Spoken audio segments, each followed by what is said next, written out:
اعوذ باللہ من الشیطان الرجیم بسم اللہ الرحمن الرحیم۔ سورہ توبہ میں اللہ تعالیٰ فرماتے ہیں، بے شک آسمان و زمین کی تخلیق سے ہی اللہ تعالیٰ کے ہاں کتاب میں سال کے مہینوں کی تعداد 12 ہیں، ان میں سے 4 حرمت والے ہیں، یہی مضبوط دین ہے، چنانچہ ان مہینوں میں اپنے آپ پر ظلم مت کرو۔ اسلامی سال کا دوسرا مہینہ صفر المظفر ہے۔ سفر کا معنی کیا ہے؟ اس کا ایک سادہ سا معنی ہے گھروں کا خالی ہونا۔ کہا جاتا ہے کہ حرمت والے مہینے کمپلیٹ ہوتے ہی لوگ جنگوں کے لیے سفر کے مہینے میں اپنے گھروں سے نکل جاتے تھے اور گھر خالی ہو جاتے تھے، اس لیے اس مہینے کا نام سفر رکھا گیا۔ یہ مہینہ زمانہ جاہلیت میں منحوس، آسمانوں سے بلائیں اترنے والا، مصیبتیں نازل ہونے والا مہینہ سمجھا جاتا تھا۔ زمانہ جاہلیت کے لوگ اس ماہ میں خوشی کی تقریبات کو منحوس سمجھتے تھے، جیسے آج کل محرم میں۔ ایک بات پر بہت حیرت ہوتی ہے کہ آج تک آپ نے کبھی سنا کہ جنوری، فروری، مارچ ان میں سے کوئی مہینہ منحوس ہے؟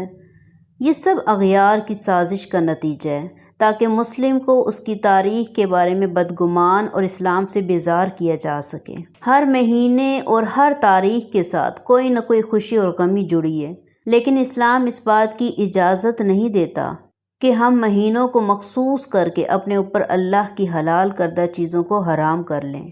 اسی لیے آپ صلی اللہ علیہ وآلہ وسلم نے سفر کے مہینے کے بارے میں فرمایا، لا عدوى ولا سفر ولا حامہ۔ حدیث میں مذکور سفر لفظ کے بہت سے معنی ہیں۔ فرسٹ یہ کہ یہ ایک پیٹ کی بیماری کا نام ہے۔ سیکنڈ، اس سے مراد ماہ سفر ہے۔ اہل عرب دور جاہلیت سے ہی اس مہینے کو منحوس سمجھتے تھے۔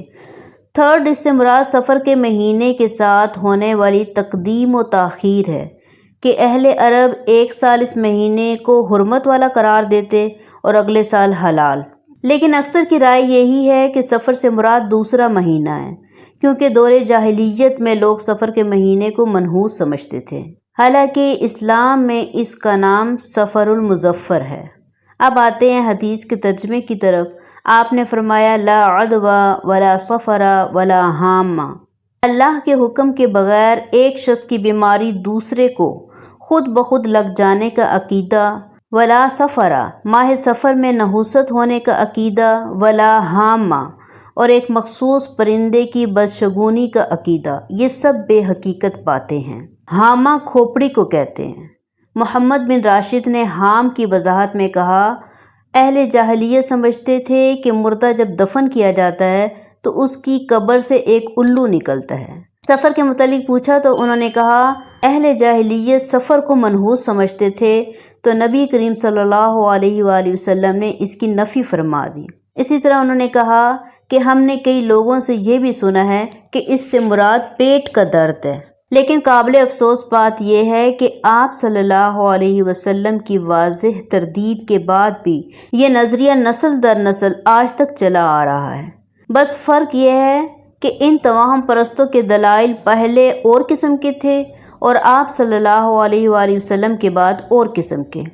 کچھ لوگ یہ کہتے ہیں کہ سفر کے مہینے میں آپ صلی اللہ علیہ وسلم بیمار ہو گئے تھے، اس لیے یہ مہینہ منحوس ہے، لیکن احادیث سے پتہ چلتا ہے کہ اس وقت کے توہم پرستوں میں یہ نظریہ بہت پہلے سے تھا، اس لیے آپ نے حدیث کے ذریعے اس کی تردید فرمائی، کیونکہ اسلام توہم پرستی کو سپورٹ کر ہی نہیں سکتا، ورنہ توحید بے معنی ہو کر رہ جاتی ہے۔ سنن ابی داؤد میں صحیح حدیث ہے، حضرت عبداللہ بن مسعود رضی اللہ عنہ سے روایت ہے، آپ صلی اللہ علیہ وآلہ وسلم نے فرمایا، بدشگونی شرک ہے، بدشگونی شرک ہے، 3 بار فرمایا، اور ہم میں سے ہر ایک کو کوئی نہ کوئی وہم ہو ہی جاتا ہے، مگر اللہ توکل کی برکت سے اسے زائل کر دیتا ہے۔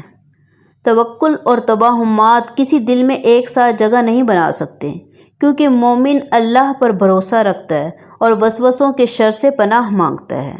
سفر سے متعلق ایک اور موضوع حدیث کو بیان کیا جاتا ہے، جس کا ترجمہ یہ ہے، جو شخص مجھے سفر کے مہینے کے ختم ہونے کی خوشخبری دے گا میں اسے جنت کی بشارت دوں گا۔